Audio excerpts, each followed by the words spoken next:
Hello friends, तो हम लोग जो है आज के इस वीडियो में ह्यूमन फिजियोलॉजी के कुछ मल्टीपल चॉइस क्वेश्चंस को सॉल्व करने वाले हैं। और ये जो क्वेश्चंस हैं आपके लिए बहुत ही हेल्पफुल रहेंगे। नीट का जो एग्ज़ाम होने वाला है उसमें ह्यूमन फिजियोलॉजी से बहुत सारे क्वेश्चन पूछे जाते हैं, तो इसको सॉल्व करना बहुत ही हेल्पफुल रहेगा। और जो लोग बायोलॉजी से कॉम्पिटिटिव एग्ज़ाम्स की तैयारी कर रहे हैं उनके लिए भी यह जो है बहुत ही हेल्पफुल रहेगा। चलिए स्टार्ट करते हैं। Regarding somatomedin which is true. ये सोमैटोमेडिन नहीं, सोमैटोस्टेटिन है। ऑप्शन ए है reduce glucose oxidation in fat. यह जो है कि ग्लूकोज के ऑक्सीडेशन को रिड्यूस कर देता है, जो कि ग्लूकोज से जो फैट बनता है ऑक्सीडेशन के प्रोसेस के थ्रू उसको रिड्यूस करता है। ये सोमैटोस्टेटिन को जो है ग्रोथ हार्मोन इनहिबिटिंग भी होता है। यह जो है ग्रोथ हार्मोन को इनहिबिट करता है। तो यहाँ पे दूसरा ऑप्शन है इंक्रीज कॉन्ड्रोजेनेसिस। यह जो है कॉन्ड्रोजेनेसिस को इंक्रीज करता है, मीन्स कि बोन्स के बनने को, बोन की जो सेल्स होती हैं, बोन होते हैं, उनके बनने को इंक्रीज करता है। तो ये रॉन्ग हो जाएगा, क्योंकि यह जो है कॉन्ड्रोजेनेसिस को इंक्रीज नहीं करता, यह जो है कॉन्ड्रोजेनेसिस को डिक्रीज करता है, क्योंकि ये ग्रोथ हार्मोन जो है का इनहिबिटिंग हार्मोन है, और जो ग्रोथ होती है उसको ये कम करता है। और जो है कि एक्रोमेगाली जिन लोगों को हो जाती है, ज़्यादा ग्रोथ हो जाती है, उनके ट्रीटमेंट में भी इसको यूज किया जाता है, सोमैटोस्टेटिन को। थर्ड है activity is increase in protein deficiency. तो ये भी रॉन्ग हो जाएगा। Activity is increased by glucocorticoids, तो ये भी रॉन्ग हो जाएगा। तो यहाँ पे ऑप्शन ए जो है reduce glucose oxidation in fat. तो सोमैटोस्टेटिन के फंक्शन के बारे में देखें तो यह जो है कि ग्लूकोज के ऑक्सीडेशन को फैट में कन्वर्ट, ग्लूकोज का जो ऑक्सीडेशन होता है इन फैट, उसको ये रिड्यूस कर देता है। तो इसलिए यहाँ पे ऑप्शन 1 जो है ये करेक्ट हो जाएगा। नेक्स्ट क्वेश्चन पे चलते हैं। नेक्स्ट क्वेश्चन है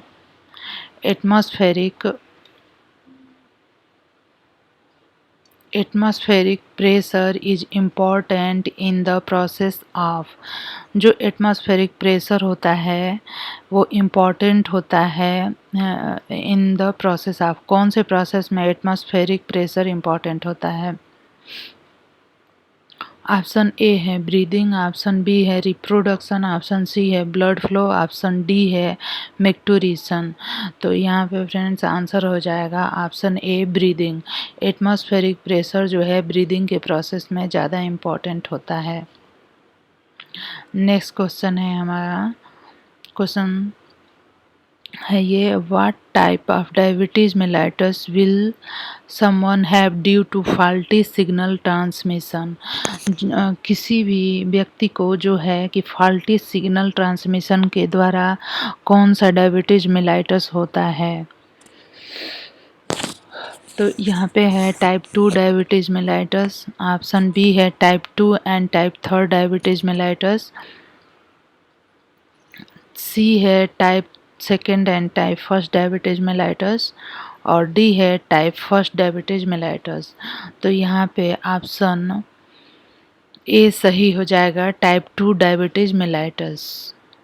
ओके, नेक्स्ट क्वेश्चन पे चलते हैं। नेक्स्ट क्वेश्चन है the correct term for containing sample of skin for histological examination is called a.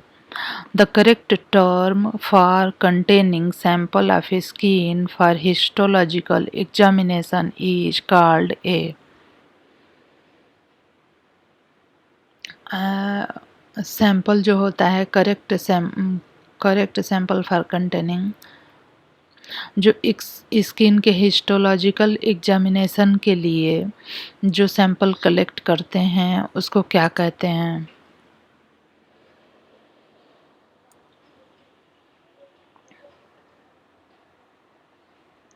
Option A है सर्जिकल सेव, ऑप्शन बी है बायोप्सी, ऑप्शन सी है एस्पिरेशन और option D है injection. तो यहाँ पे ऑप्शन सी करेक्ट हो जाएगा, aspiration.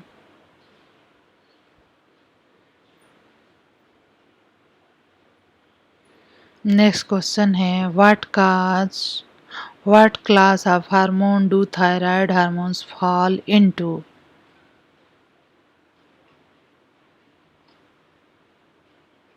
What class of hormones do thyroid hormones fall into? तो थायराइड हार्मोन जो होते हैं वो कौन से क्लास में आते हैं? ऑप्शन ए है स्टेरॉयड हार्मोन, ऑप्शन बी है पेप्टाइड हार्मोन, ऑप्शन सी है एक्डाइसोन हार्मोन, ऑप्शन डी है एमेन्स। तो जो थायराइड हार्मोन होता है वो टायरोसिन एमिनो एसिड से बना होता है और 2 tyrosine amino acid peptide bond के थ्रू जुड़ती है। तो यह जो है कि एक पेप्टाइड हार्मोन हो गया।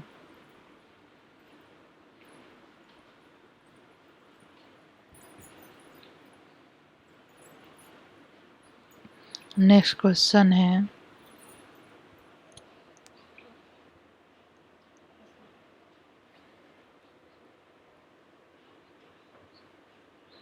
A 18-year-old cat comes in with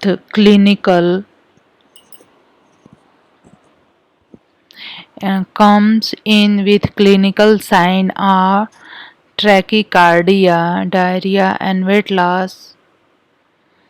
Everything seems to be stimulated based on our knowledge. What can we assume this cat has?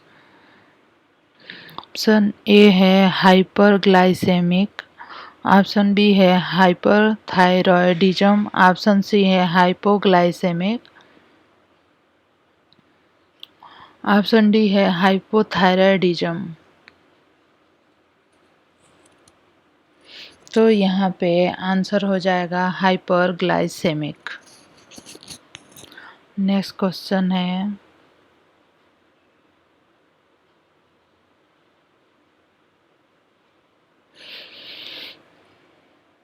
What will cut off thyrotropin releasing hormone release? तो यह जो thyrotropin releasing hormone है यह जो है hypothalamus से release होता है। और कौन सा जो है थायरोट्रोपिन रिलीजिंग हार्मोन को कौन सा फैक्टर जो है उसके रिलीज को रोकता है, कट ऑफ करता है? Decrease in blood volume, B है decrease in body temperature, option C है डिक्रीज इन ब्लड प्रेशर और ऑप्शन डी है इंक्रीज इन बॉडी टेम्परेचर। तो जब डिक्रीज इन बॉडी टेम्परेचर होगा तो थायरोट्रोपिन रिलीजिंग हार्मोन का जो है रिलीज वो कट ऑफ हो जाता है। जब इंक्रीज होगा बॉडी टेम्परेचर तब जो है थायरोट्रोपिन रिलीजिंग हार्मोन का जो रिलीज है वो कट ऑफ होगा। कब होगा? जब बॉडी टेम्परेचर इंक्रीज होगा, क्योंकि हीट जनरेशन की आवश्यकता होती है बॉडी में और मेटाबॉलिक रेट के लिए। तो यह थायरोट्रोपिक रिलीजिंग हार्मोन जो है हीट जनरेट करने में हेल्प करता है। लेकिन जब बॉडी का टेम्परेचर एक जो ऑप्टिमम लेवल है जहाँ तक होना चाहिए उतना हो जाता है और या फिर इंक्रीज होने लगता है उससे ज़्यादा, तो यह थायरोट्रोपिन रिलीजिंग हार्मोन का जो रिलीज है वो कट ऑफ हो जाता है। तो इसलिए यहाँ पे ऑप्शन डी जो है ये करेक्ट हो जाएगा। नेक्स्ट क्वेश्चन है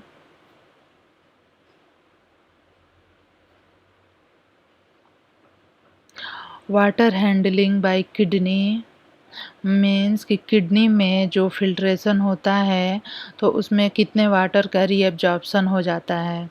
यहाँ पे ऑप्शन ए है 93%, ऑप्शन बी है 94%, ऑप्शन सी है 99%, ऑप्शन डी है 99.4%, ऑप्शन ई है 99.9%। तो किडनी के थ्रू एक दिन में जो है 180 लीटर जो है फिल्ट्रेशन होता है और इसमें से लेस देन 1% जो है कि यूरिनेशन के थ्रू एक्सक्रीट किया जाता है। तो लेस देन 1% अगर हम देखते हैं तो यहाँ पे ऑप्शन डी जो है ये करेक्ट हो जाएगा। 99.4% जो है वाटर का वो रीअब्जॉर्ब हो जाता है बॉडी के थ्रू।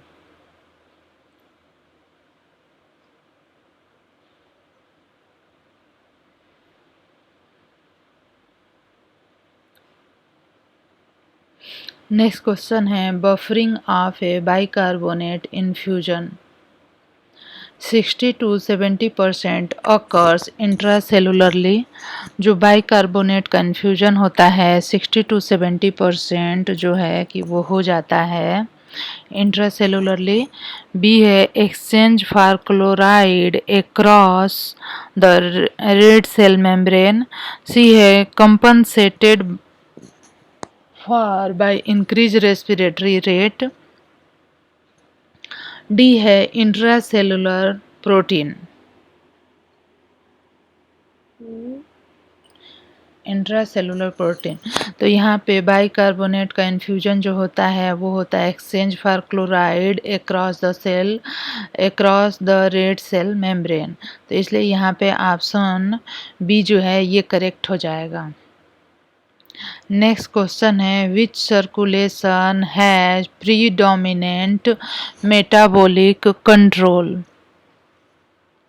किसका जो है ना कि सर्कुलेशन मेटाबॉलिक रेट को सबसे ज़्यादा कंट्रोल करता है। ऑप्शन ए है रीनल, ऑप्शन बी है लीवर, ऑप्शन सी है लंग एंड डी है स्प्लैंक्निक। तो यहाँ पे कौन सा जो है मेटाबॉलिक कंट्रोल को प्रीडोमिनेट करता है। तो यहाँ पे लीवर के थ्रू जो सर्कुलेशन होता है वो प्रीडोमिनेंटली जो है कंट्रोल करता है मेटाबॉलिज्म को। तो इसलिए ऑप्शन बी करेक्ट हो जाएगा।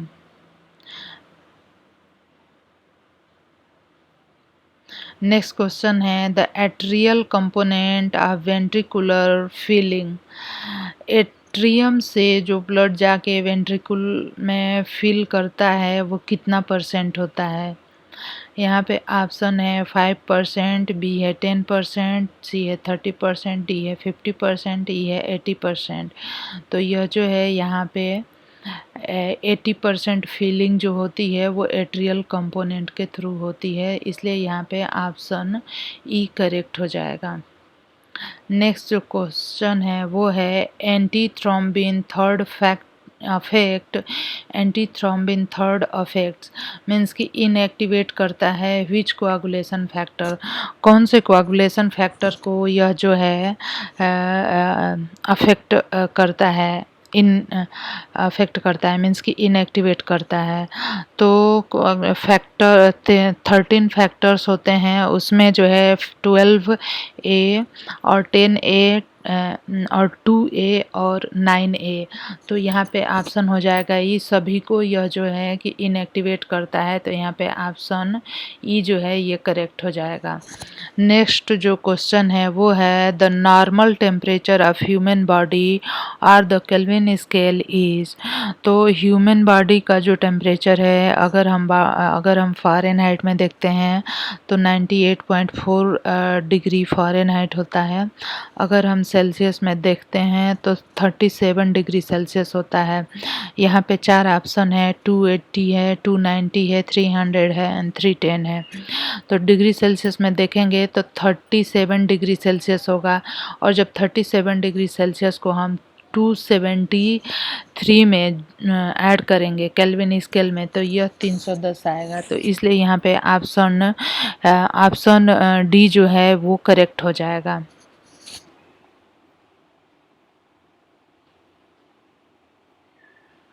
नेक्स्ट जो क्वेश्चन है वो है the saliva help in digestion of. Saliva जो है किसके डाइजेशन में हेल्प करता है। ऑप्शन ए है प्रोटीन, बी है फैट, सी है फाइबर, डी है स्टार्च। तो सलाइवा जो है वो स्टार्च के डाइजेशन में हेल्प करता है।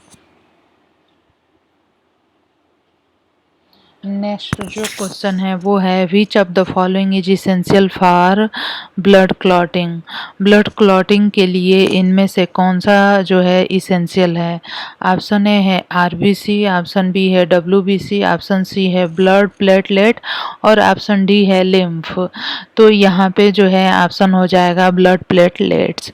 तो फ्रेंड्स ये जो थे कुछ बॉडी मीन्स की ह्यूमन फिजियोलॉजी से कुछ मल्टीपल चॉइस क्वेश्चन थे जो आपको प्रैक्टिस के लिए बहुत ही हेल्पफुल रहेंगे। प्रैक्टिस बहुत ही अच्छी प्रैक्टिस होगी इससे आपकी।